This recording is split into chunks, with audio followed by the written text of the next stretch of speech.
Entonces, el día de hoy vamos a ver los psicofármacos, ¿sale?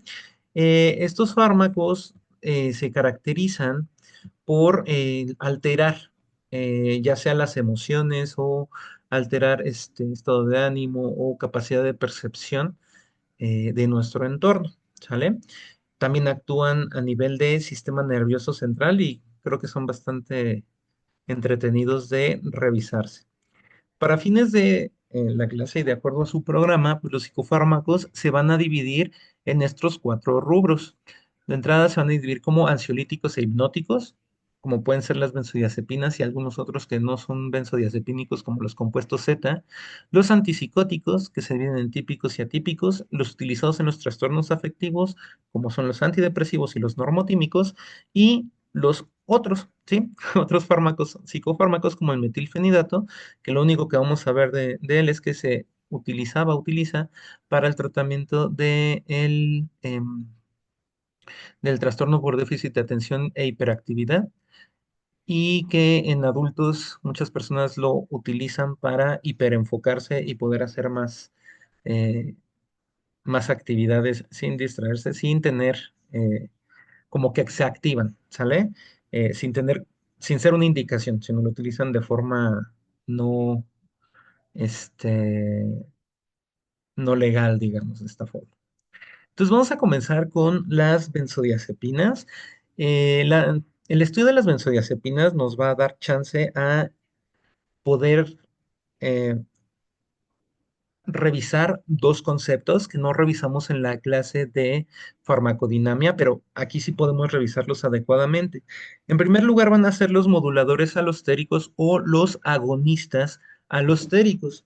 Si nosotros bien sabemos que un agonista va a ser un fármaco que se va a unir en el receptor para realizar la acción del neurotransmisor, cuando estamos hablando de agonistas alostéricos, estamos hablando de que los fármacos no se van a unir en el mismo sitio que el neurotransmisor este, a ese receptor. Por ejemplo, aquí vemos que tenemos el GABA, que el GABA se une a este sitio del receptor de los canales de cloro.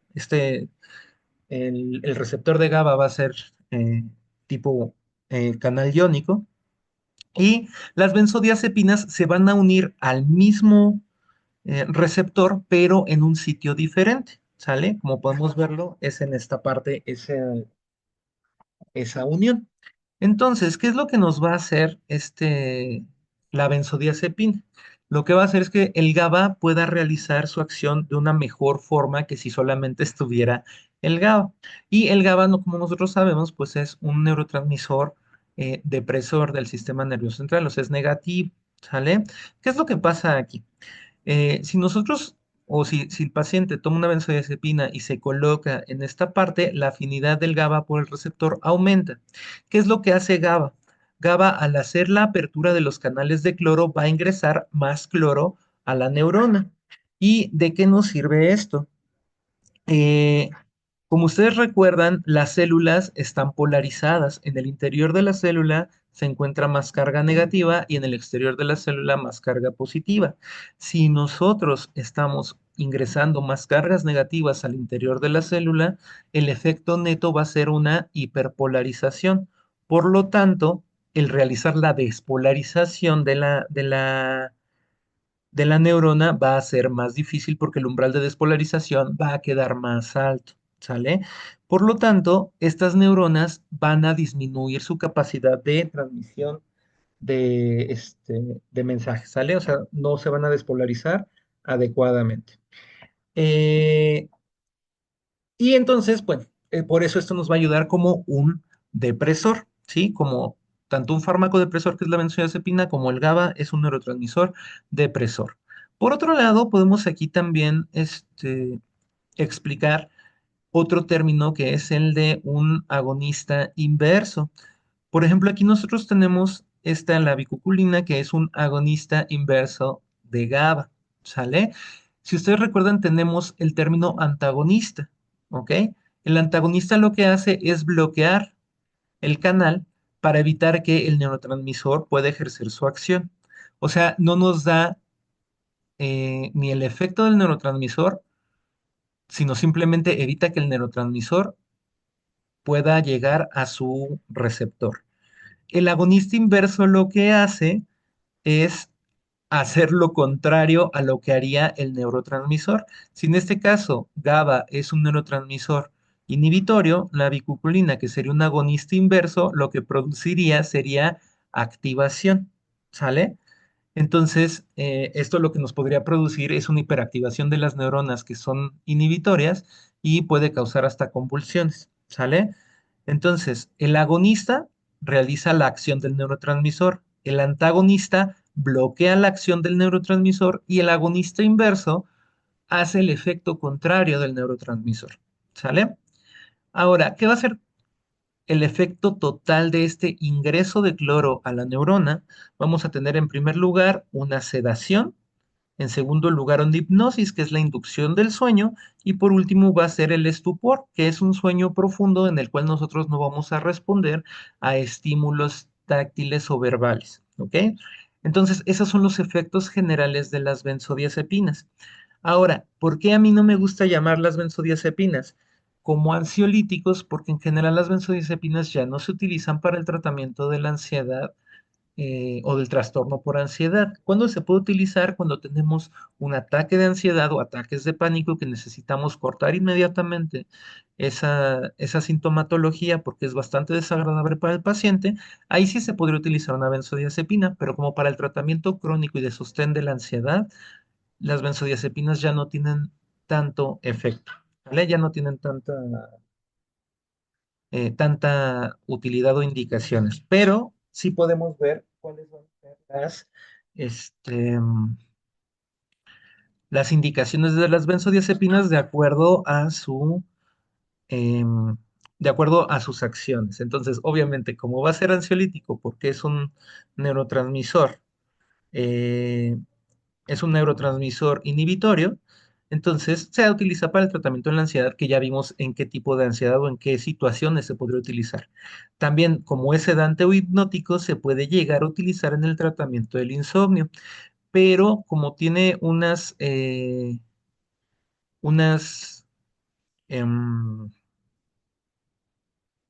sí tiene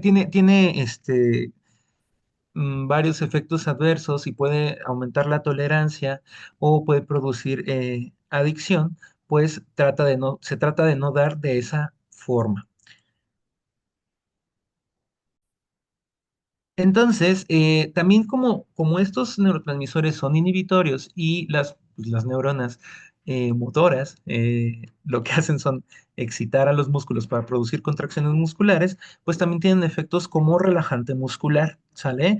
Y estos efectos como relajante muscular nos van a ayudar en el tratamiento de los espasmos musculares, pero como tal no es una indicación tan directa de si tenemos un paciente con espasmos, dar una benzodiazepina.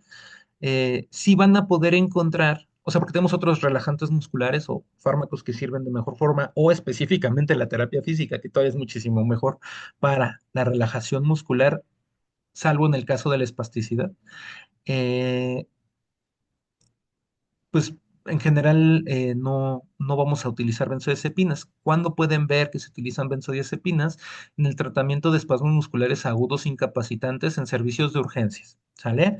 Lo pueden ver. ¿Está indicado o no? Eso lo pueden ver. Y si trabajan en un hospital, pueden encontrarse con esta indicación. Se utiliza como anticonvulsivante, pero de igual forma, por sus efectos adversos, no se utiliza a largo plazo, sino para bloquear los convulsiones que son incontrolables. Pacientes que llevan más de 5 minutos convulsionando, algo que se llama estatus epiléptico, se tiene que dar una benzodiazepina para producir esta depresión y evitar que se activen tanto las neuronas. Ya vimos por qué, ¿sale? Entonces se utiliza para ese tratamiento y también tiene efecto de amnesia anterógrada. O sea, los pacientes que toman benzodiazepinas van a tener o pueden olvidar lo que está pasando después de que tomaron la benzodiazepina. Entonces, por este efecto se puede utilizar como preanestésico, ¿sale? Antes de que inicie un procedimiento de anestesia general, el paciente puede utilizar, bueno, más bien el anestesiólogo puede utilizar este fármaco como preanestésico. Y también como es sedante hipnótico, pues se puede utilizar como sedación para procedimientos que son muy invasivos, ajá, o muy dolorosos, o también se puede utilizar para sedación en pacientes que se ponen muy nerviosos, como en el caso de las personas con claustrofobia, a las que se les tiene que hacer una resonancia magnética, ¿vale? ¿Cuáles son los efectos adversos de las benzodiazepinas y por las cuales no se utilizan tantísimo o no deberían utilizarse tanto? Es la fatiga, la debilidad muscular, como es relajante muscular, pues produce debilidad, sequedad de boca y la sedación diurna. Esto es especialmente importante en personas que manejan y más si manejan maquinaria pesada, porque se pueden poner en riesgo así y a otras personas. Y por lo mismo de que cuando las personas tienen insomnio, pues van a producir el fenómeno de tolerancia y dependencia, y cuando se retiran, pues van a hacer el efecto contrario, que es la producción de ansiedad e insomnio. Entonces, por estas razones no lo utilizamos como para el tratamiento del insomnio, ¿sale? Tenemos esta clasificación de las benzodiazepinas que es muy importante desde el punto de vista de la fisioterapia para saber si un paciente toma una benzodiazepina, cuánto tiempo podemos esperar que dure el efecto y en qué momento poder atender al paciente que esté tomando benzodiazepinas. Tenemos benzodiazepinas como el diazepam, que va a ser uno de los que más se van a estar utilizando, de los que más se utilizan, que tiene una vida de acción muy larga, ¿sí? Que puede ser alrededor de 40 horas, ¿ok? No específicamente el diazepam, pero sus metabolitos que siguen siendo metabolitos activos y que pueden seguir presentando los efectos de la benzodiazepina. Tenemos otras que son de vida o de acción intermedia, como el clonazepam, que va a durar alrededor de 20 horas y que también es bastante común que lo vean en sus pacientes.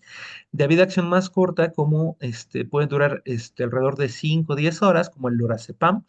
Y por último, las que son de acción ultra corta, ajá, muy corta, como el triazolam y el midazolam, que se utilizan prácticamente para sedaciones, ujú, tanto anestésicas como paliativas. En el momento en que se quita la benzodiazepina, se tarda nada más entre una hora y media en despertar el paciente o hasta menos, ¿sale? Entonces, eso se puede prever muy fácilmente. Entonces, aquí sí es un poquito importante que se aprendan por lo menos diazepam, clonazepam y lorazepam, que son de diferentes vidas de acción o vidas medias, para que puedan saber qué efectos van a tener en sus pacientes. Por otro lado, tenemos los hipnóticos no benzodiazepínicos, que son conocidos como compuestos Z, como la soplicaona, zolpidem y saleplom, y estos van a ser agonistas del receptor de benzodiazepinas, o sea, que van a actuar en el mismo lugar en el que actúan las benzodiazepinas. Y la ventaja de estos componentes es que se pueden utilizar para el tratamiento del insomnio, pero sin presentar este efecto rebote. No se utilizan tanto porque tenemos otros compuestos que nos pueden ayudar más en el tratamiento del insomnio sin tantos efectos adversos, ¿sale? Como lo veremos ya en los casos clínicos. Entonces, si bien en su programa se marca como sedantes y ansiolíticos los fármacos anteriores, para mí realmente son sedantes hipnóticos. Y los que realmente son ansiolíticos y sobre todo a largo plazo van a ser estos fármacos que se clasifican como antidepresivos y ansiolíticos. Entonces, vamos a tener tres tipos principales de estos antidepresivos. Hay más, unos que ya no están en uso y hay otros nuevos, pero en general y los que más van a ver van a ser estos. En primer lugar, tenemos los antidepresivos tricíclicos, que el fármaco más utilizado actualmente es la mitriptilina, aunque la imipramina todavía sigue utilizándose. Los inhibidores selectivos de la recaptura de serotonina, como la fluoxetina y el escitalopram, que seguramente van a ser los fármacos que más van a ver de este grupo en sus pacientes. Y los inhibidores de la recaptura de serotonina y noradrenalina, ¿sale? Como la venlafaxina y duloxetina. Entonces, estos fármacos van a ir teniendo ciertos, o van a ir actuando a ciertos niveles en las neuronas para disminuir los síntomas depresivos y los síntomas de la ansiedad. Entonces, em, ¿cuáles son las teorías respecto a cuál es la génesis de la ansiedad? Es la disminución de la serotonina y la noradrenalina en los espacios sinápticos de las neuronas, ¿sale? Entonces, aquí vamos a tener como este esquemita, lo cual nos va a ayudar a determinar dónde van a actuar estos fármacos. En general, todos los fármacos que nos ayudan para los trastornos afectivos, ¿sale? Entonces, vemos, este es el espacio sináptico. Lo que necesitamos nosotros es que en este espacio sináptico haya más presencia de serotonina y de noradrenalina. En este dibujo, la serotonina se está representando en esa imagen que es la 5-HT, ajá, y la noradrenalina o norepinefrina como NE, ¿vale? Entonces, tenemos tres fármacos principales. Recuerden que el medicamento ideal, entre sus características, se encuentra que sea muy específico, ¿ok? Que afecte solamente a una sola molécula y eso nos va a ayudar a evitar muchos efectos transversos. Entonces vamos a ir viendo los fármacos conforme al número de moléculas que afectan. Iniciamos por los antidepresivos tricíclicos que nos van a afectar en tres niveles. Uno, nos va a afectar en el receptor alfa 1 adrenérgico. Si ustedes recuerdan, tenemos receptores adrenérgicos en sistema nervioso central. Entonces, este TCA, los antidepresivos tricíclicos, se van a unir a este receptor, ¿sale? Luego tenemos dos moléculas que son muy importantes para evitar la recaptura de estas monoaminas. Primero tenemos el transportador de norepinefrina, que lo que hace es capturar la norepinefrina para regresarla a la neurona presináptica y que pueda seguir haciendo su ciclo. Ajá, y la segunda va a ser el transportador de serotonina, que va a ser exactamente lo mismo, pero ahora con la serotonina. ¿Sale? Va a recapturar la serotonina para que la serotonina pueda seguir haciendo su ciclo. Entonces, los inhibidores de la recaptura de noradrenalina y de serotonina, junto con los antidepresivos tricíclicos, van a actuar en estas dos moléculas. Y por último, los inhibidores selectivos de la recaptura de serotonina solamente van a actuar a este nivel. Por lo tanto, los antidepresivos tricíclicos van a actuar en tres niveles: a nivel de los receptores alfa 1 adrenérgicos, la molécula transportadora de norepinefrina y la de serotonina, ¿sale? Los inhibidores de la recaptura de serotonina y noradrenalina en estas dos moléculas y los de serotonina únicamente en esta molécula. O sea, los más específicos son los inhibidores selectivos de la recaptura de serotonina. Ahora, si ustedes recuerdan en la clase pasada, vimos los inhibidores de la MAO, ¿ok? Que lo que nos ayudaba era aumentar la dopamina en el sistema nervioso central para disminuir los síntomas del Parkinson. Pues bueno, la MAO, que es la monoaminoxidasa, lo que hace es precisamente desintegrar las monoaminas, ¿sale? Y las monoaminas son noradrenalina, eh, la serotonina y la dopamina.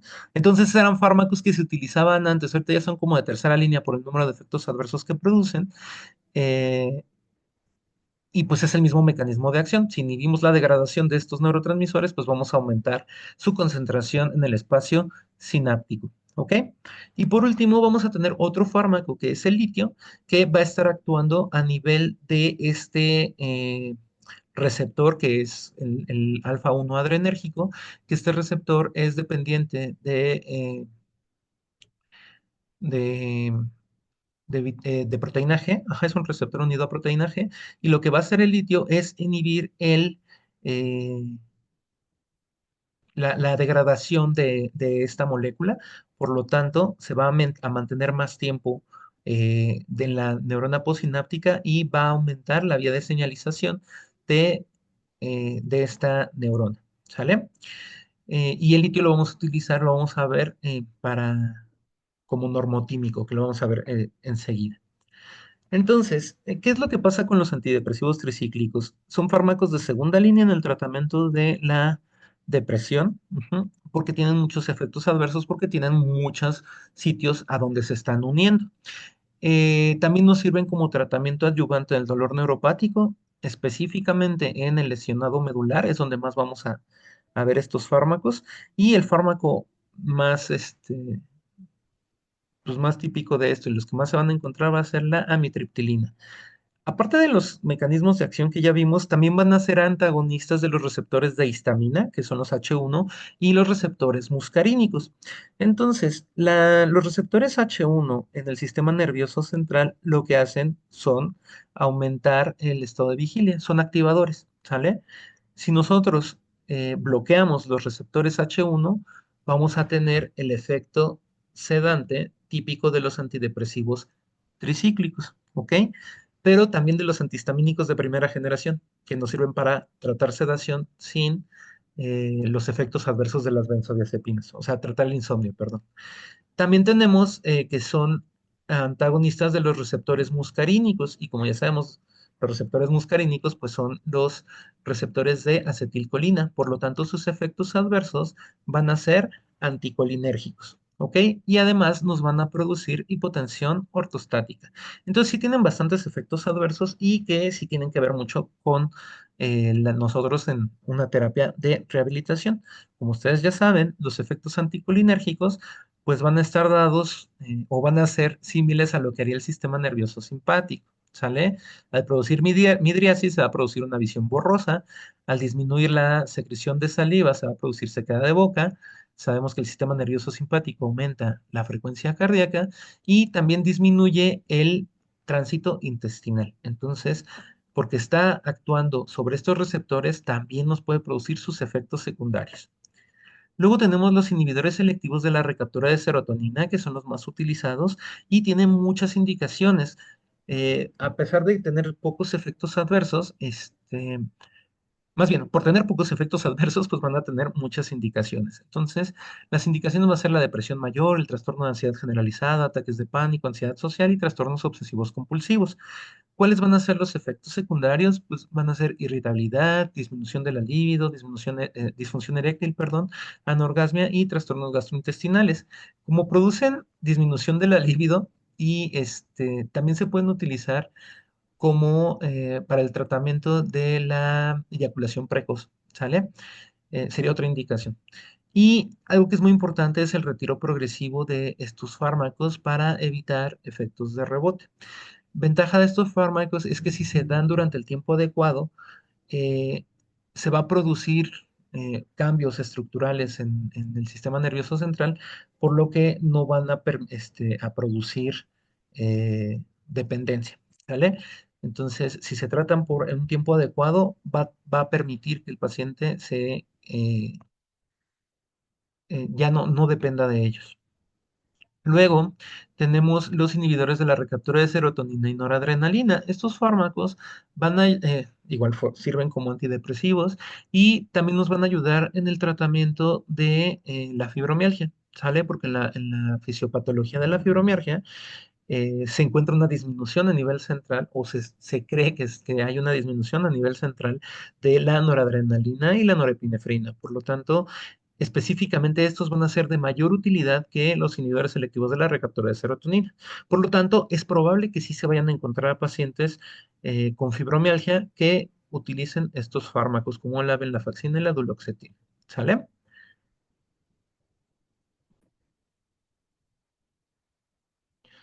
Ahora tenemos los normotímicos, ¿sale? Que como ya vimos, los normotímicos, bueno, no lo hemos visto, pero ya le había mencionado, el carbonato de litio es uno de los fármacos normotímicos que lo que hace es tratar los episodios de manía. Digamos que si ustedes conocen los síntomas de depresión específicamente, los más importantes va a ser la anedonia, que es la incapacidad para sentir placer por cualquier cosa, ya sea por ir a visitar a tus familiares, por comer o por hacer ejercicio o por estar con tu pareja. eh, pues los pacientes dejan de hacer todas esas actividades, ¿no? Es una de las características principales de la depresión, junto con el estar triste la mayor parte del tiempo, casi todos los días, ¿vale? En contraparte con eso tenemos la manía, ¿sí? Que al contrario, todas estas cosas te producen mucho placer y entonces los pacientes que están en episodios de manía pues se la pasan haciendo un montón de actividades y muchas veces son actividades de alto riesgo, ¿sale? Eh, el trastorno que con más frecuencia nos va a dar estos episodios de manía es el trastorno bipolar y se llama bipolar porque pasa de la depresión a la manía, ¿sale? Entonces, el normotímico más tradicional es el carbonato de litio, ¿sale? Que ya vemos que, de nueva cuenta, actúa inhibiendo el IP, la degradación del IP, ¿sale? Eh, pero también los anticonvulsivos ahora son tratamientos que se están utilizando más para el tratamiento de estos episodios de manía, como la carbamazepina y el valproato de magnesio. ¿Cuáles son los efectos adversos del carbonato de litio? Pues un temblor postural fino, incoordinación, ataxia, disartria, polidipsia y poliuria. Este fármaco va a producir acumulación, va a tener aumento de la litemia en, eh, en la sangre, por lo tanto se tiene que estar monitorizando constantemente el nivel de litio en la sangre para evitar estos efectos adversos y suspenderse de ser necesario. ¿Sale? Ahora, ¿qué es la psicosis? Sí, porque ahora ya vamos a pasar a los siguientes fármacos que van a ser los antipsicóticos. La psicosis es una sensación de realidad distorsionada o inexistente, ¿ok? Es típico que los pacientes en episodios de psicosis tengan ilusiones, que es esta distorsión de la realidad, que ves que un lápiz se está moviendo, está ondulando, ¿sí?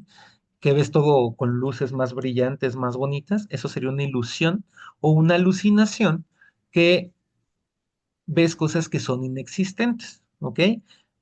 Ángeles, demonios, eh, una fruta que te está hablando, ¿sale? Escuchas voces, sientes eh, sensaciones agradables, desagradables, hueles cosas, esas son alucinaciones. ¿Dónde se van a encontrar principalmente los episodios de psicosis? En los trastornos del estado de ánimo que ya vimos, como depresión o manía. La que se puede encontrar frecuentemente va a ser la psicosis inducida por sustancias, específicamente los alucinógenos, como puede ser el peyote, puede ser los hongos, puede ser la ayahuasca o el LSD. También en enfermedades que producen demencia, como el Parkinson o el Alzheimer, el delirium hiperactivo se caracteriza por la presencia de alucinaciones, que también vamos a ver en los casos clínicos, el trastorno delirante, el trastorno esquizoafectivo y digamos que la enfermedad más característica de la psicosis va a ser la esquizofrenia. Entonces, muchos pacientes que padezcan esquizofrenia van a estar tomando antipsicóticos. Estos se van a dividir en dos tipos, los típicos y los atípicos. Voy a pausar un poquito la grabación.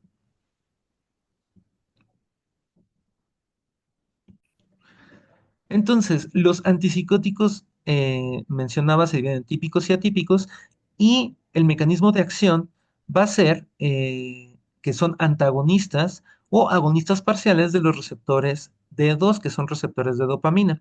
Por lo tanto, los antagonistas, que van a ser principalmente los antipsicóticos típicos, nos van a dar síntomas extrapiramidales y se llaman así porque el Parkinson, bueno, no el Parkinson, sino se llaman síntomas extrapiramidales porque la lesión de una neurona extrapiramidal nos da estos síntomas y van a ser muy similares a la enfermedad del Parkinson por el bloqueo de los receptores de dopamina. ¿Sale? Eh, ¿Cuáles son estos síntomas? La distonía aguda, la acaticia, que es una necesidad incontrolable de moverse, el parkinsonismo, que ya lo vimos en la clase pasada, y la discinesia tardía, ¿ok?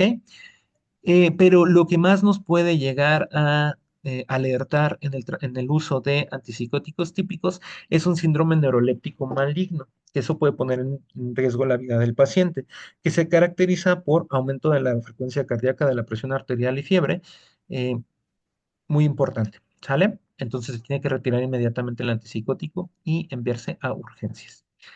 Y ahora, los antipsicóticos típicos también van a causar los siguientes síntomas, ¿ok? Que es sedación, aumento de peso, alteraciones cardíacas, efectos metabólicos. Ahora, los atípicos solo van a causar este tipo de efecto adverso, ¿sale? Entonces, si bien los típicos son más problemáticos, siguen teniendo algunas indicaciones, sobre todo en etapas muy agudas de episodios de psicosis, ¿sale? ¿Qué es lo importante que se tiene que estar monitorizando? Obviamente desde el punto de vista médico, pues son estos efectos metabólicos porque producen hipertrigliceridemia, hipercolesterolemia e hiperglucemia. Y desde el punto de vista de rehabilitación, hay que tener en cuenta que estos tres apartados son factores de riesgo para cardiopatía isquémica. Entonces, si nosotros tenemos pacientes que están siendo tratados con estos fármacos y no sabemos cuáles son sus estados de bueno, de triglicéridos, colesterol y glucemia, en el momento de estar prescribiendo ejercicio aeróbico estamos poniendo en riesgo al paciente. Entonces, esto es algo importante que se tiene que tomar en cuenta, ¿vale? Luego, ¿cuáles son las consideraciones que se tienen que tener en fisioterapia para estos fármacos? De entrada, nos vamos con los ansiolíticos, que insisto, no me gusta decirle ansiolíticos, sino los hipnóticos, o sea, las benzodiazepinas. Es que si ya el paciente está tomando una benzodiazepina, pues podemos aprovechar su uso como relajante muscular para mejorar la movilidad, disminuir el dolor, para aumentar rango de movilidad, para estirar al paciente, ¿sale? O sea, para eso nos puede servir. Entonces, hay que aprovechar estos efectos relajantes musculares, ¿sí? Si ya lo tiene.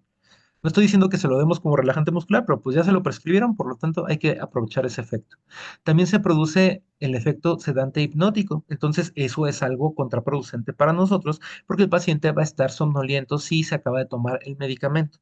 Entonces por eso hay que tomar en cuenta la semivida del fármaco como ya vimos en en la diapositiva correspondiente. Y al tener este efecto sedante o este efecto hipnótico, el riesgo de caídas va a estar muy aumentado. Además de que si el paciente ya entró en un estado de hipnosis completa, como cuando ustedes están en una clase a las 5 de la tarde, pues es bien difícil llevar a cabo su terapia, ¿vale?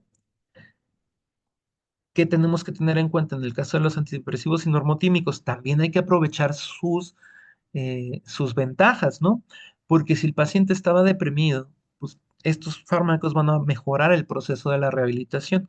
¿Cuándo van a ver esto mucho? Si alguno de ustedes se va hacia el área de especialización en neuro al Hospital Colonia, donde existen lesionados medulares, esos pacientes están en una etapa de duelo muy importante, ¿sale? En una etapa de duelo muy importante, entonces eso entorpece bastante el proceso de rehabilitación. Si en conjunto con personal de salud mental se puede trabajar, sería lo ideal para que ese proceso de rehabilitación se lleve a cabo adecuadamente, ¿ok? Todos los pacientes con duelo van a beneficiarse del tratamiento con antidepresivos, ¿sale? ¿Qué otros pacientes van a tener duelo aparte de los lesionados medulares? Los pacientes que tengan alguna amputación o que en un accidente hayan perdido algún familiar y ellos hayan sobrevivido, ¿sale? Como sabemos, específicamente los antidepresivos tricíclicos producen sedación por el bloqueo de los receptores de histamina o de los H1 a nivel central. También van a producir debilidad muscular van a producir debilidad muscular, específicamente el litio y los antidepresivos tricíclicos. Entonces, hay que eh, prescribir adecuadamente el ejercicio para evitar la fatiga, presencia de alteraciones digestivas, que son de los poquitos efectos adversos que vamos a encontrar en los inhibidores selectivos de la recaptura de serotonina, que ojo, sí tienen más, ¿sí? O sea, sí tienen, como todos los fármacos, varios efectos adversos, pero en general son poquitos. También tener en cuenta la hipotensión ortostática, que ya vimos que también producen los antidepresivos tricíclicos, y el empeoramiento de los síntomas al inicio del tratamiento. Este efecto puede ser algo importante, ¿sale?